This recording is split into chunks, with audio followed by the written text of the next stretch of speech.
নমস্কার।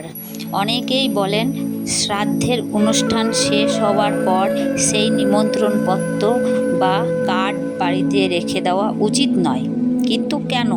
হিন্দু সমাজে বহু পরিবারে বিশ্বাস করা হয় শ্রাদ্ধের কার্ড একটি নির্দিষ্ট আচার অনুষ্ঠানের স্মারক।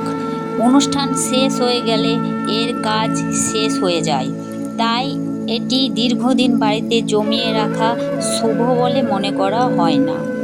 অনেকের মতে পুরনো শ্রাদ্ধের কার্ড রেখে দিলে বাড়িতে নেতিবাচক পরিবেশের প্রতীক হিসাবে ধরা হয়, তাই অনুষ্ঠান শেষ হলে কার্ডটি সম্মানের সঙ্গে সরিয়ে ফেলা রীতি আছে।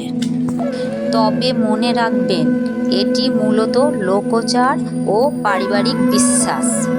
হিন্দু ধর্মগ্রন্থ এমন কোনো সর্বজন স্বীকৃতি নিয়ম নেই যে শ্রাদ্ধের কার্ড বাড়িতে রাখলেই অশুভ হবে। সবচেয়ে গুরুত্বপূর্ণ বিষয় হল প্রয়াত আত্মীয়ের প্রতি শ্রদ্ধা ও পূর্বপুরুষকে স্মরণ এবং সৎ জীবনযাপন। রাধে রাধে।